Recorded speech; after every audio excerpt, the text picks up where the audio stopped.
Irmãos, vamos então para o compartilhar da mensagem. Hoje nós estamos aí no capítulo 16 de 1 Coríntios. Né? A gente começou lá em abril, acho que foi abril, a gente começou essa série de mensagens em 1 Coríntios, lá no capítulo 1, né? Então já andamos aí vários meses, quase 7, 8 meses na mesma carta, né? Mas eu acho que foi um tempo abençoado, um tempo que a gente aprendeu bastante. Né? Ninguém pode dizer que não aprendeu sobre 1 Coríntios. Se estava aqui todos os domingos, né, participando dos cultos, a palavra foi exposta, né, a palavra foi ensinada. A gente termina essa carta, com certeza, com um enriquecimento, né, daquilo que Deus ministrou no nosso coração. No capítulo 15, a gente dividiu em 3 mensagens sobre a ressurreição, e o capítulo 16 a gente poderia também dividir em pelo menos 3 mensagens, mas eu não vou fazer isso com os irmãos. Eu quero fazer uma exposição breve do capítulo 16, das suas 3 partes, as suas 3 divisões que tem ali no capítulo 16, né, para que a gente possa finalizar hoje essa carta de 1 Coríntios, depois estar fazendo o nosso culto ali de celebração, né, de batismo, e no final a gente fazer ali alguns cultos em alusão aí ao nascimento de Jesus, né, lembrar desse momento importante que é o Natal. Então, irmãos, abra comigo a Bíblia em 1 Coríntios, capítulo 16, a gente vai estar lendo todo o capítulo. Então, como foi dito, esse texto é um texto que poderia ser dividido em pelo menos 3 pregações, versículo 1 ao versículo 4, onde Paulo vai falar sobre a coleta financeira. Então, ele vai falar sobre questão financeira na igreja, a questão de oferta missionária. Depois, no versículo 5 a 12, o apóstolo ele vai trabalhar a recomendação de alguns irmãos. Então, ele faz algumas recomendações pessoais de alguns irmãos ali na igreja. E no versículo 13 a 24, por fim, ele vai, então, expor algumas considerações finais. Como ele sempre faz, Paulo sempre faz nas suas cartas, o último capítulo sempre é um capítulo bem sintético, né? Paulo vai trazendo várias ordens. Se alguns capítulos de Paulo são bem complexos, como o capítulo 15, né? Ele ficou um capítulo todo trabalhando a teologia da ressurreição, né? A apresentação histórica, teológica, né, da ressurreição, o que crer na ressurreição implica para a gente. O final das suas cartas sempre é de uma forma muito diretiva, né? Paulo dá várias ordens. A gente poderia passar aqui muito tempo só meditando em cada uma dessas ordens, mas não é o propósito. Quero ler com vocês o capítulo 16, começar ali no versículo 1 até o versículo 4. Paulo diz o seguinte: quanto à coleta para os santos, façam também vocês como ordenei à igreja da Galácia, as igrejas da Galácia.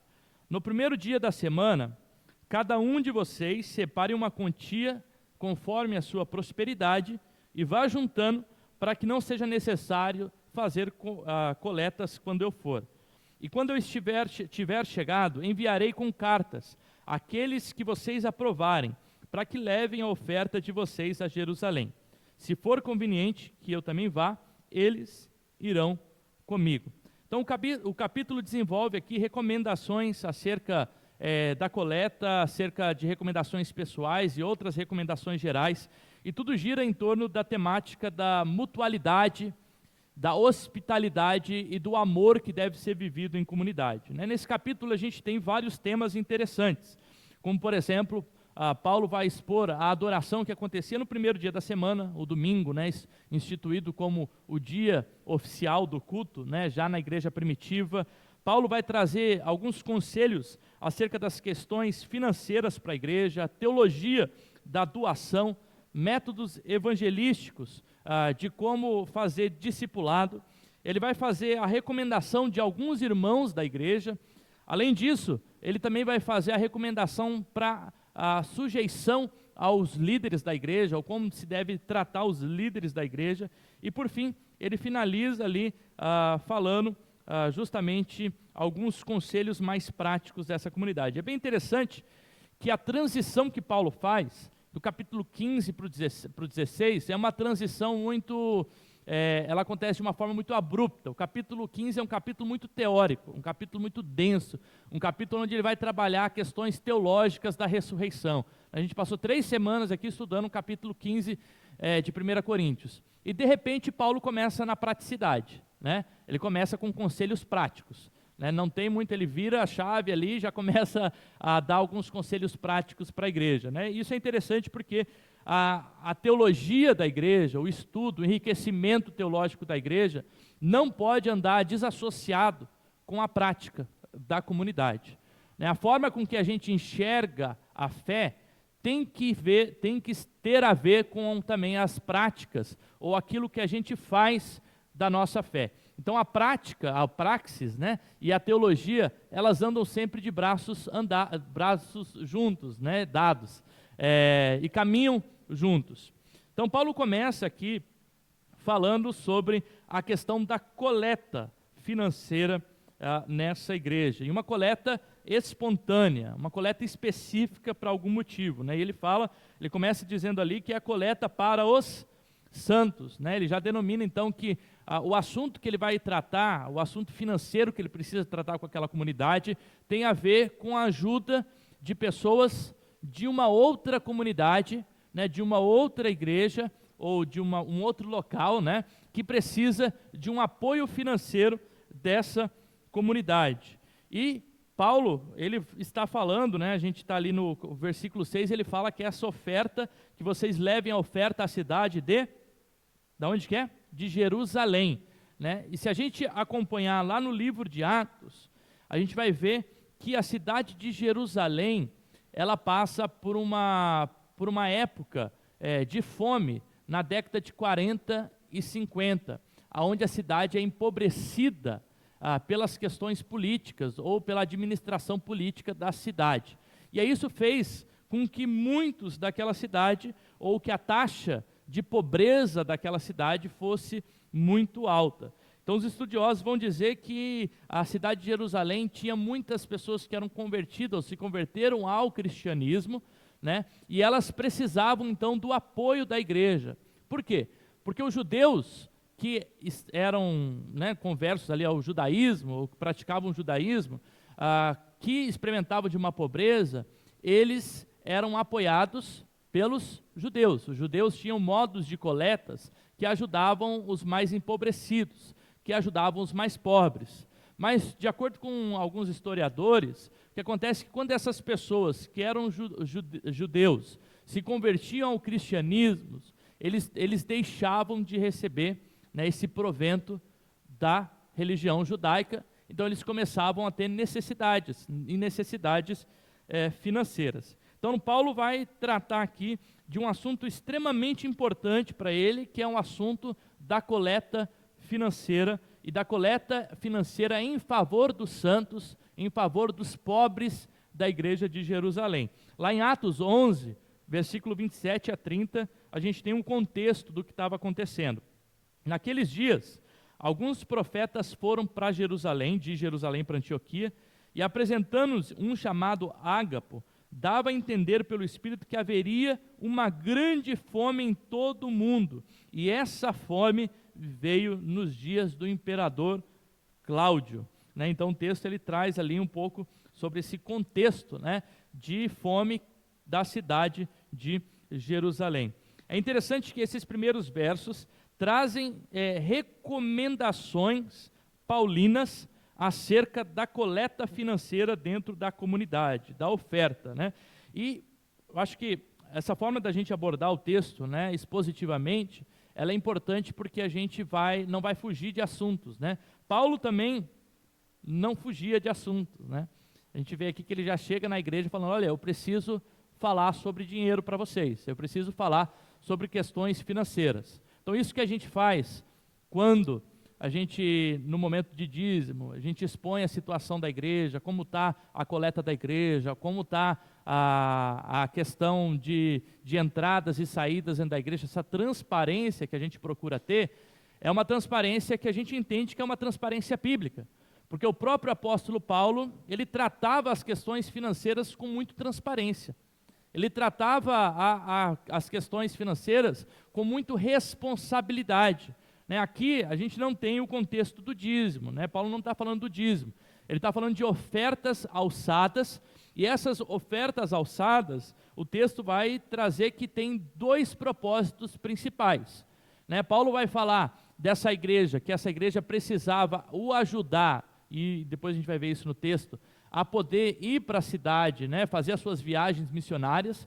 Então, um dos motivos que Paulo pede recurso financeiro, não só para si, mas também para outros missionários, é para o sustento desses missionários, para que eles pudessem, né, estar andando de cidade em cidade, pregando o evangelho, tendo o seu sustento, tendo a condição financeira de se alimentar, né, e também Paulo roga por aqueles que padeciam alguma necessidade dentro da comunidade. É interessante que a gente tem vários textos que vão tratar da questão financeira. Paulo, né, vai tratar da questão financeira em vários textos. Nesse texto em específico, eu trago aqui 7 princípios que o Hernandes Dias Lopes, no seu comentário, ele traz sobre esse texto na questão financeira. Então, Hernandes Dias Lopes traz aqui 7 princípios. O primeiro, que o cristão deve ter um coração aberto para doar para pessoas que não fazem também parte da sua comunidade. Que é o que Paulo está fazendo aqui. Paulo está pedindo para a igreja de Corinto recurso financeiro para abençoar aqueles da igreja de Jerusalém, que estão padecendo necessidade na igreja de Jerusalém. Compreendendo não uma visão míope, denominacional, local, de que o que mais importa é o que está aqui dentro, mas uma visão mais global, de que o reino de Deus é mais importante. O reino de Deus é mais importante. E Paulo olha então para a realidade global, né, desses cristãos, ele identifica uma necessidade financeira, e ele então solicita que essas outras igrejas contribuam para poder sanar essa questão específica financeira daquela comunidade lá de Jerusalém. Então Paulo, ele faz questão de que a igreja compreenda de que as necessidades, elas não são tão só locais. A gente precisa ter olhos abertos também para abençoar outras comunidades. A gente estava dizendo ontem aqui na nossa EBS, na Escola Bíblica Sabatista, né, da importância missionária que a igreja tem. A igreja precisa ter um olhar missionário. A igreja precisa olhar para aqueles que estão lá fora levando o evangelho, para aqueles que estão em necessidade, né, de outras comunidades. Então esse é um primeiro chamar de atenção que Paulo tem. Segundo, é que Paulo não tinha vergonha de divulgar as necessidades da igreja, né? Então ele trazia muito claramente as coisas que a igreja precisava. Por quê? Porque eu acho que a gente precisa compreender que nós vivemos em comunidade. O que a gente está fazendo aqui não é um clube. O clube tu paga uma mensalidade, vai quando você quiser, né? Não tem nenhum compromisso com aquele clube, além do fato de que você pode experimentar os benefícios do clube quando você quiser, né? Ou quando você paga uma academia, você pode pagar lá a academia, e se quiser ir uma vez por semana você vai, se quiser ir 5 vezes por semana você vai, né? Mas não tem nenhum compromisso. Se você não for o mês todo, o dono da academia não vai te ligar, né? Olha, eu vi aqui que tu pagou a mensalidade, mas que tu não veio participar da academia, né? Aqui na nossa igreja não é clube, igreja é uma comunidade. E o senso de comunidade é o senso do compartilhar, é o senso do pertencimento, é o senso de que nós devemos andar junto com o mesmo propósito. Então a gente precisa ter essa percepção de que os dons são exercidos na comunidade, de que os recursos financeiros não é do pastor, não é do Júlio que é tesoureiro, não é daqueles que estão na diretoria, o recurso financeiro é nosso, e a gente precisa ter uma administração ou uma mordomia, né, no conceito bíblico, fiel, porque Deus, Ele concede esses recursos para que a gente abençoe aqueles que precisam aqui dentro, mas que também o Evangelho expanda, para que vidas sejam alcançadas pelo Evangelho. Então, Paulo, ele não tem vergonha de divulgar as necessidades. O terceiro ponto que o Hernandes Dias Lopes coloca é que o doar, ou a doação era um ato de adoração, né? Paulo coloca como um ato de adoração. Além disso, ele incentiva uma contribuição sistemática. É interessante que ele fala assim, olha, vocês, cada um de vocês, juntem os recursos financeiros e no primeiro dia da semana depositem um recurso financeiro. O que Paulo está fazendo? Primeiro, compreendendo que a doação dentro da comunidade, a gente depois vai expandir a doação não só para o recurso financeiro, mas qualquer tipo de doação que a gente faz, ela não é uma doação obrigatória, ela não é uma doação que eu preciso cumprir no meu checklist, né, numa lista dos meus afazeres, daquilo que eu tenho que fazer durante o mês, né, ou eu programo lá todo o começo de mês para o meu dízimo e direto por Pix lá para a conta da igreja, né, e eu nem olho quanto foi, quanto não foi, de uma forma descompromissada, né. Paulo está tratando aqui que qualquer tipo de doação, seja ela financeira, ou dos nossos recursos, ou dos nossos dons, deve acontecer de uma forma voluntária, de uma forma que exerça gratidão no coração, né? E ele incentiva essa contribuição sistemática, justamente para que a igreja compreenda, né, de que ela tem o papel de sempre estar naquela gratidão diante de Deus, de estar dando o seu recurso, né? Por quê? Porque a gente entende que a gente faz isso como um ato de fidelidade ao próprio Deus. Um outro princípio é que a contribuição deve ser proporcional, né? O que ele diz ali no versículo 29 de Atos, diz isso também, lá Atos 11, mas aqui no versículo 2, ele diz aqui, cada um separe uma quantia conforme a sua, o quê? Prosperidade, né? Então, a gente aprende que a contribuição, e lá em 2 Coríntios, Paulo também fala que não é para ninguém dar de uma forma que vai pesar, mas que a gente deve dar com aquilo que o Senhor nos deu, né? De acordo com aquilo que o Senhor também nos deu. Ou seja, a contribuição, ela é proporcional e progressiva, de acordo com os recursos que Deus nos deu. Lembra que a um Deus deu 1 talento, a outro Deus deu 2 talentos, a outro Deus deu 10 talentos, e o recurso financeiro também é dom ou dádiva que Deus concede a pessoas, né, e que a gente precisa contribuir de forma proporcional àquilo que Deus me dá. A gente vê isso acontecendo quando aquela viúva, né, quando aquela senhora coloca tudo o que tem ali naquele gasofilácio, né, e Jesus então fala, olha, essa aí agradou o Pai, porque ela não deu daquilo que sobrava, ela deu tudo que ela possuía, né? Às vezes a gente trata o dízimo ou a nossa oferta como a última coisa que a gente dá a Deus. Isso a gente pode fazer para qualquer coisa que a gente serve como doação a Deus. Eu estou tratando aqui do recurso financeiro, mas isso pode ser os nossos dons, isso pode ser os nossos talentos, isso pode ser o nosso tempo que a gente dedica, isso pode ser as nossas habilidades. Às vezes a gente trata o reino de Deus ou a comunidade como o último local aonde eu exerço aquilo que Deus me dá.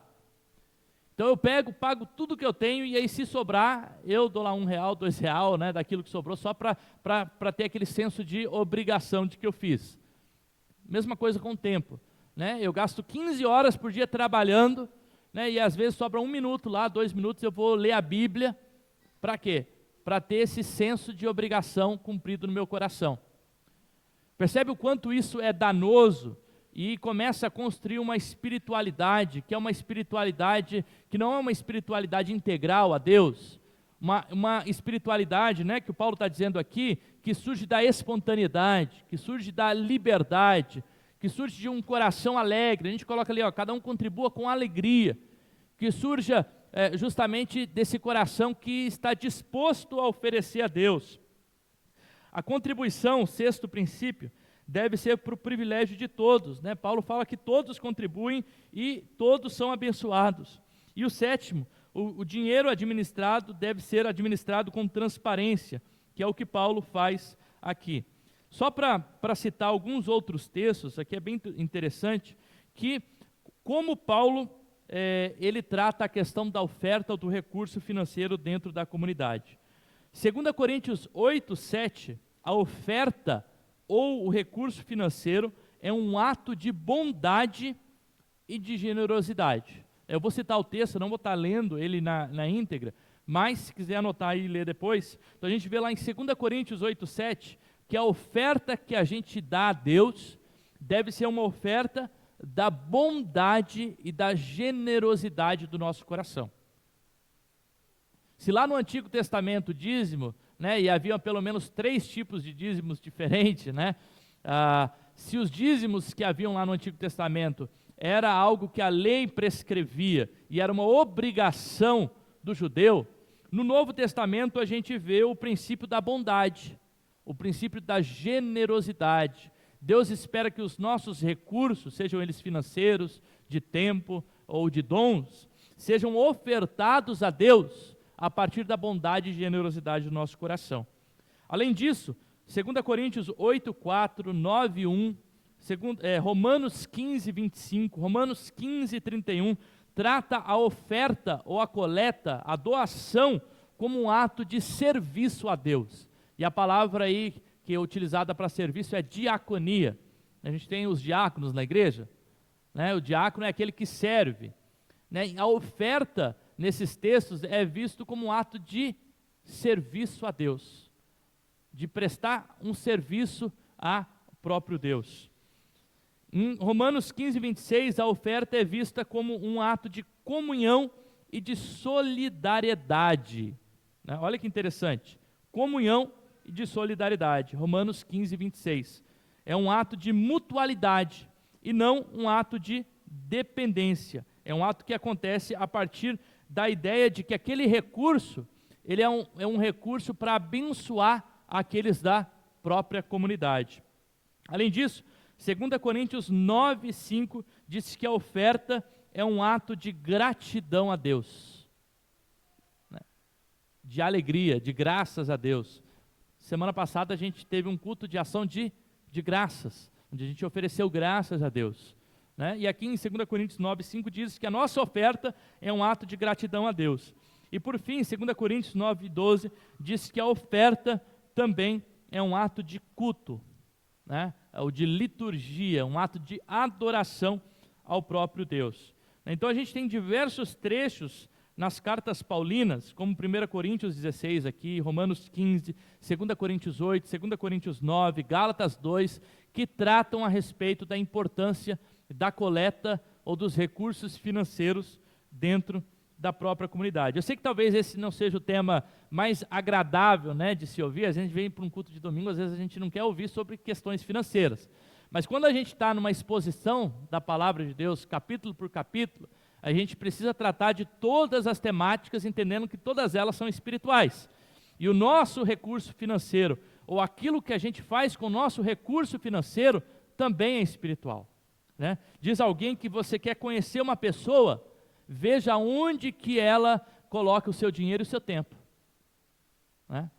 O dinheiro é um dos únicos, é o único objeto, na verdade, não é um dos, é o único objeto que é personificado por Jesus como um demônio, como, né, ou um senhor. Ninguém pode servir a 2 senhores, ou serve a Deus, ou serve a Mamon, né? E a gente sabe que na época que a gente vive, né, nessa época do capitalismo, né, dessa questão financeira que é muito forte, a gente pode sim fazer com que o recurso financeiro se torne um ídolo dentro do nosso coração.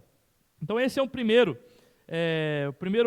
tópico aqui, o primeiro versículo 1 a 4, Paulo trata sobre recomendações acerca da coleta financeira. Versículos 5 a 12, Paulo trata agora de recomendações de algumas pessoas dentro da comunidade.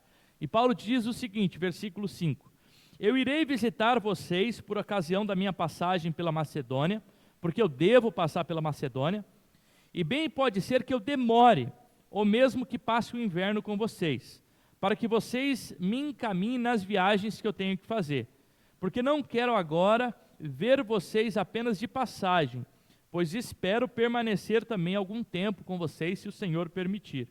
Mas ficarei em Éfeso até o Pentecoste, porque uma grande porta e oportuna uma porta grande e oportuna para o trabalho se abriu para mim, mas há muitos adversários. E se Timóteo for, façam tudo para que não tenha o que temer, enquanto estiver com vocês, porque trabalha na obra do Senhor como eu. Ninguém o despreze, ajudem-o a continuar a viagem em paz. Quando ele diz ajudem aqui, é questão financeira.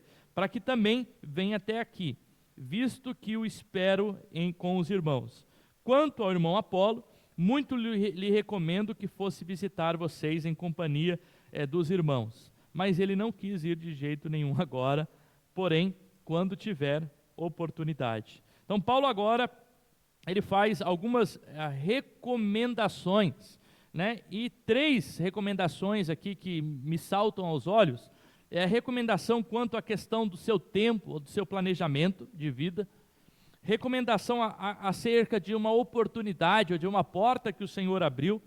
E recomendação pessoal, né, de 2 pessoas e de como aquela igreja deveria receber essas pessoas na comunidade.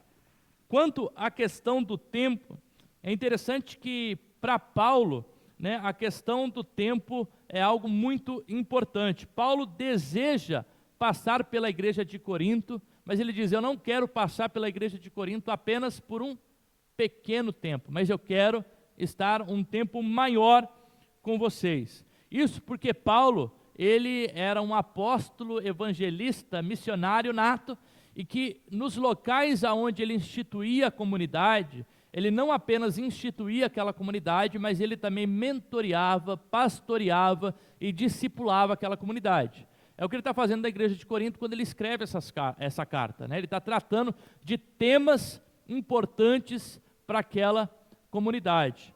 Paulo queria não apenas um pequeno tempo, justamente porque ele queria um tempo que fosse necessário para investir na formação daquela comunidade e que aquela comunidade tivesse, né, um discipulado que fosse realmente um discipulado bem feito, uma formação bem feita. A gente vive numa época onde a gente tem muita informação, as coisas elas estão muito instantâneas, muito fáceis, né? A gente consegue ter informação muito fácil. É muito fácil, o pastor está pregando aqui e os irmãos de repente estão indo no Google aí, na inteligência artificial, né? Fazendo pergunta para o Google para ver se o que eu estou falando é verídico, outras posições, né? Fazendo pregação, sei lá, fazendo alguma coisa aí na internet e num clique você tem ali as informações necessárias no seu celular para você ter informação. Só que a informação, ela não é formação. Para informação basta um clique, mas para formação eu preciso de muito tempo desprendido. Eu preciso depositar muito tempo. Olha o que a gente está fazendo aqui aos sábados. O Júlio está passando quantas lições aí para fazer um discipulado? 14, 15 lições? 14 lições. Então são mais de 3 meses para que a gente possa passar por um discipulado básico de algumas questões elementares na fé. A formação cristã é uma formação contínua para toda a vida, né? A gente está crescendo a cada dia, como diz lá em Lucas 2,52, e crescia Jesus na graça, no conhecimento e em estatura. A gente cresce a cada dia, né, conforme a imagem do Filho. Então a gente não precisa ter pressa nesse processo formativo, mas a gente precisa ter qualidade de tempo. A gente precisa compreender que o nosso tempo é algo precioso. E a gente precisa colocar o nosso tempo naquilo que importa, naquilo que faz sentido. A gente falou ontem aqui que a gente é peregrino nessa terra. A gente é um povo em missão, um povo que foi dado uma missão por Deus. A gente não está aqui para fazer dinheiro, a gente não está aqui apenas para ter uma família bonita, a gente não está aqui para poder se formar em várias faculdades, ter vários diplomas. Esse não é o propósito final nosso. A gente está aqui em missão, porque Deus nos deu uma missão de apresentar o nome de Deus às pessoas, de viver com Deus, de glorificar a Deus. E por isso a gente precisa, assim como Paulo, compreender que o tempo é muito importante. Paulo é muito meticuloso na forma com que ele planeja, com que ele sonha, com que ele agenda, né?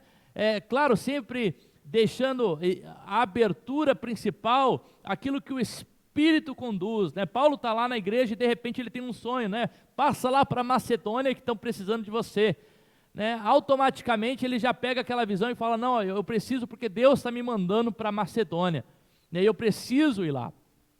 Só que o seu planejamento faz com que Paulo tenha grandes oportunidades. Ele diz assim, me foi aberta uma grande oportunidade, e essa grande oportunidade está lá em Atos 19, 8 a 10, onde Paulo passa pregando lá por vários tempos, por quase 2 anos naquele local, né? E Deus abre a porta para ele pregar naquele local por quase 2 anos. Mas ele diz que junto com a oportunidade veio também o quê? A diversidade. Isso é interessante, porque às vezes a gente tem aquela falsa visão de que as portas que Deus vai abrir, elas vão vir isentas de obstáculos, elas vão vir isentas de dificuldades, elas vão vir isentas de adversários, né? Quando Deus abre uma porta, então essa porta aí não vai ter problema, eu vou passar por ela e nada vai ter empecilhos, nenhum obstáculo. Se a gente observa a vida de Paulo, a Atos fala, né? E Paulo também, quando ele cita lá, por tudo que ele passa no ministério dele, Deus mandando para um lado, Deus mandando para o outro, e aí ele fala que tantas vezes ele sofreu naufrágio, tantas vezes ele foi açoitado, tantas vezes ele passou privação, né? Privação de sono, privação de comida. Só que ele olha para tudo isso, e lá em Filipenses ele diz, né, que tudo isso contribuiu para que o evangelho progredisse, ou seja, ele via essas dificuldades como oportunidades, grandes oportunidades do evangelho. As oportunidades podem aparecer na nossa vida e às vezes elas vêm com adversidade, mas certamente, se é a vontade de Deus, aquilo que Deus planejou, uma porta aberta por Deus, nós devemos ir para essa oportunidade, independentemente da adversidade, independentemente do tamanho dos gigantes que habitam nas cidades, né? É isso que acontece lá da primeira vez, é enviado os espias, né? E o que a maioria diz, com exceção de Caleb e Josué? Olha, a terra é muito linda, a terra realmente emana leite e mel, mas habita uns gigantes lá, um povo grande, que a gente não vai conseguir conquistar. Às vezes Deus abre a porta, às vezes Deus mostra a terra, às vezes Deus dá a oportunidade, já tinha até a promessa da terra, mas a gente olha para os gigantes, a gente olha para aquilo que pode muitas vezes dificultar, mas não para o Deus que fez a promessa e que abriu a própria porta. Paulo reconhece que há uma grande oportunidade, apesar de toda a diversidade que pode existir. E por fim, nesse trecho, até o versículo 12, ele faz também recomendação, uma carta de recomendação, e Paulo gosta de fazer isso, né? Carta de recomendação. A gente vê os finais das suas cartas, são sempre com várias cartas de recomendação. Se a gente olhar lá em Romanos 16, tem uma lista de homens e mulheres que Paulo recomenda para aquela comunidade. 1 Coríntios 16, Efésios 6, Filipenses 2, Romanos 16, já falei, Atos 18, Atos 15, né, todas as cartas de recomendações paulinas, onde ele vai fazer recomendações de pessoas para a comunidade. Né, o que isso mostra é que Paulo valoriza as pessoas no seu ministério. As pessoas não são recursos para que ele alcance algo. As pessoas não são degraus para que ele alcance algo que ele deseja. As pessoas são valorizadas no ministério paulino. A gente precisa reconhecer e valorizar as pessoas pelas suas qualidades, pelas suas contribuições, entender que Deus manda uma comunidade para que o evangelho progrida. É na comunidade, é no andar da comunidade. Deus manda pessoas que têm habilidades que vai fazer com que a coisa flua muito mais naturalmente, né? O irmão veio aqui ajudar a gente essa semana a cortar a grama, e ali 1 hora, 1 hora e meia já cortou toda a grama na frente e na trás, né? Tempos atrás o Júlio foi fazer a mesma coisa, demorou quanto tempo, Júlio? Demorou um pouquinho mais. Eu fui fazer uns dias desses, demorei quase 4 horas. Percebe? O que é isso? Falta de habilidade, né? Primeiro, né? Mas Deus, ele distribui as pessoas dentro da comunidade, e as pessoas têm dons, têm talentos, têm habilidades diferentes, e a gente precisa valorizar as pessoas dentro dos dons, das qualidades, daquilo que Deus tem dado a cada uma dessas pessoas. Sabe, a responsabilidade do reino, a responsabilidade do bairro aqui, dessa igreja para o bairro, não é do pastor, ou só do pastor. É nossa como comunidade. É nossa como igreja. E por isso a gente precisa valorizar e compreender isso. Paulo está sempre, fazendo a menção de quão preciosa e preciosos são essas pessoas para o seu ministério. E aqui ele faz a menção de Timóteo, falando, olha que quando Timóteo for aí, recebam ele. Timóteo era o filho espiritual de Paulo, a gente pode dizer assim, Era um jovem, lá na carta de Timóteo, ele diz assim, olha, Timóteo, não deixa que ninguém te despreze pela tua mocidade, Nós aprendemos lá que desde criança, ele foi instruído pela avó, foi instruído pela Eunice, acerca do ministério, acerca da palavra de Deus, e ele muito jovem foi para o ministério e de repente as pessoas estavam desprezando pela juventude dele, e Paulo diz, não deixe que as pessoas te desprezem, antes seja exemplo no teu trato, na forma que você conduz, seja exemplo para as pessoas. Paulo valoriza o exemplo das pessoas. E por fim nós temos aqui versículo 13 a 24, eu só vou ler até o 18, algumas recomendações finais de Paulo, e depois a bênção apostólica, como ele sempre finaliza as suas cartas.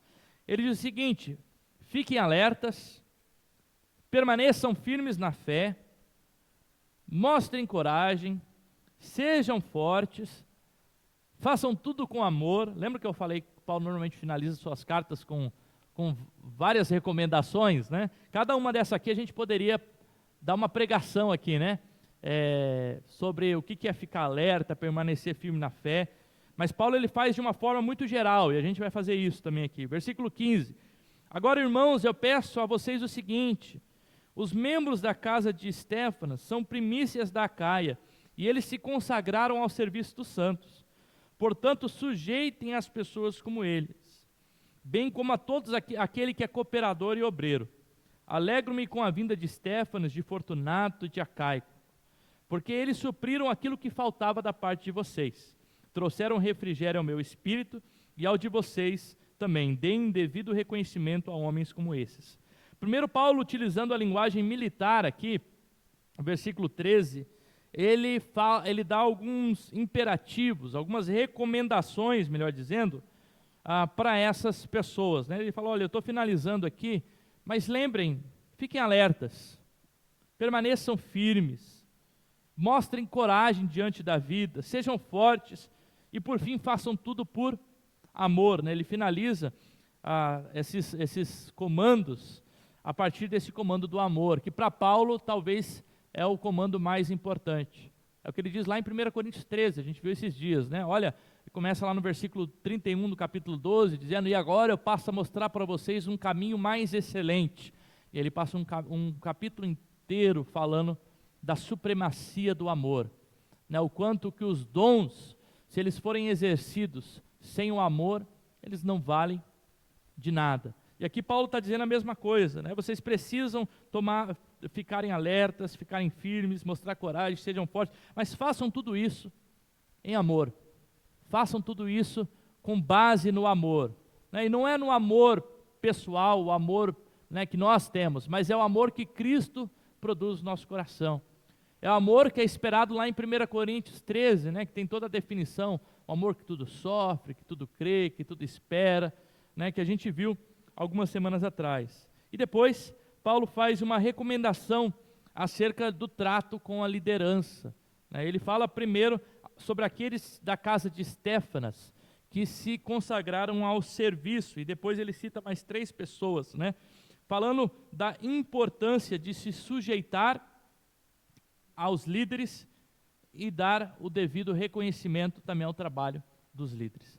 Se Deus institui uma comunidade como uma comunidade ativa no seu reino e que deve fazer ou agir pensando sempre no reino de Deus, Deus também institui dentro das comunidades pessoas que estejam à frente, pessoas que estejam liderando, pessoas que estão liderando pelo exemplo, né? Como Cristo faz, liderando pelo serviço, liderando pelo exemplo. E o trato que Paulo espera para essas pessoas é um trato de respeito, um trato de reconhecimento, né? Mostrando que Deus colocou aquela pessoa naquele momento para estar conduzindo, e aquela pessoa é responsável, né, por aquilo que Deus está fazendo naquela comunidade, naquele ministério específico, né? Então a gente precisa compreender essas questões dentro da nossa comunidade, né? A comunidade de Corinto é uma comunidade que tem muita rixa, muita briga, partidarismo, né? Por quê? Porque muitos se consideravam superior, porque tinham conhecimento, porque tinham poder, status político, porque tinham recursos financeiros, né? E às vezes dentro da nossa comunidade, essa falta de sujeição ou falta de reconhecimento à autoridade pode acontecer também nesses mesmos critérios. Às vezes a gente está subordinado, né, de uma forma ali da posição de liderança, a uma pessoa talvez que tem menos conhecimento de Bíblia, a uma pessoa talvez que tem menos tempo na fé, a uma pessoa talvez que não tem a mesma preparação que você tem naquela área, né? Mas a gente tem que compreender que Deus colocou aquela pessoa naquele momento para exercer aquela liderança, e o nosso papel não é um papel de rebeldia.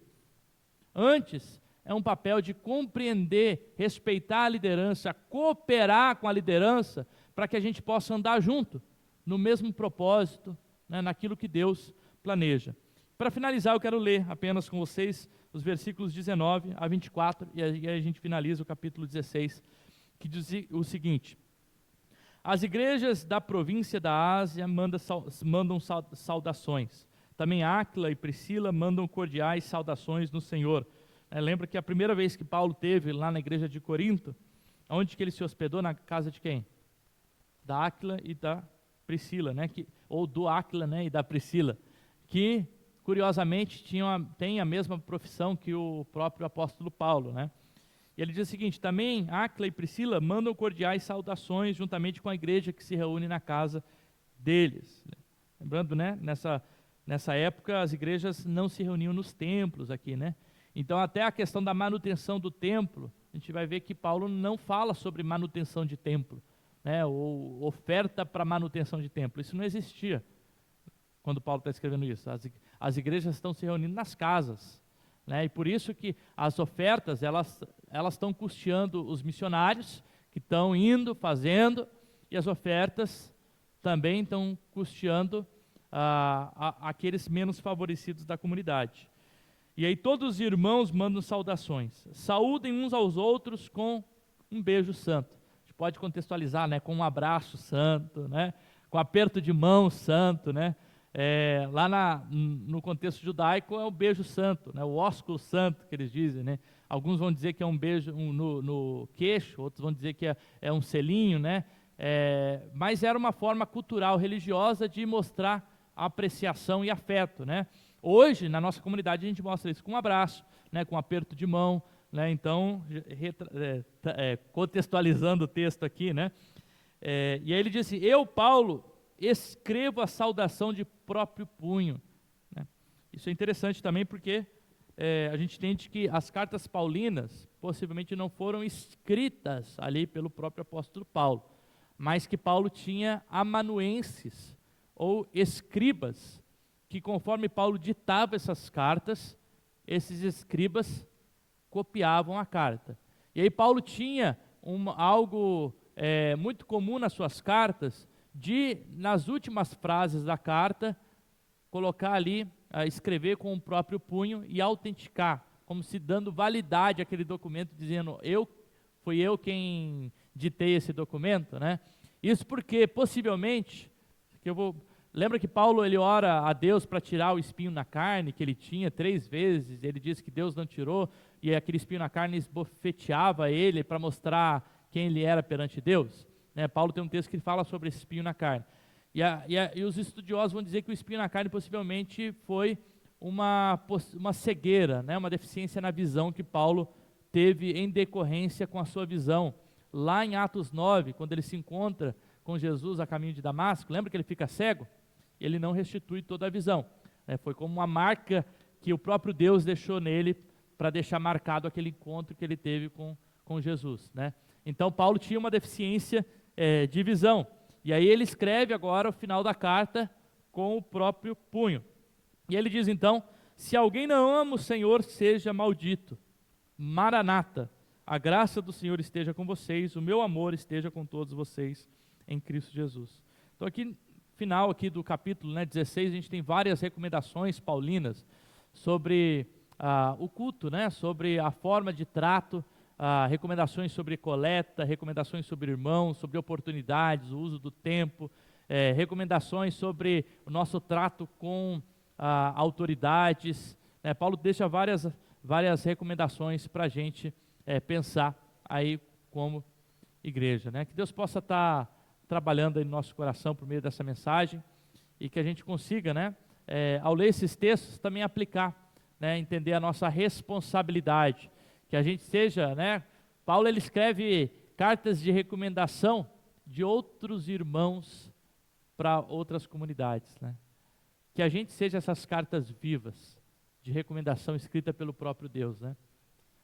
Imagina que maravilhoso a gente saber que o nosso testemunho é carta de recomendação para Deus aonde quer que a gente esteja, né? É dizendo o seguinte: esse daí é meu filho, esse daí é meu servo, né? Esse daí é alguém que me ama, que anda no meu caminho, né? Que a gente possa realmente internalizar isso. Quero orar com vocês para finalizar essa mensagem. Pai, quero nesse momento te agradecer, Pai, pela Tua palavra, te agradecer, ó Deus, Pai, por esses últimos 8 meses que a gente caminhou na carta de 1 Coríntios. Foi um tempo precioso, um tempo de enriquecimento, um tempo que o Senhor falou aos nossos corações, que nós aprendemos tanto com a Tua palavra, Pai, que a Tua palavra produziu em nós nova vida, produziu uma nova visão acerca do mundo, produziu, ó Deus, Pai, um compromisso ao nosso coração, Pai.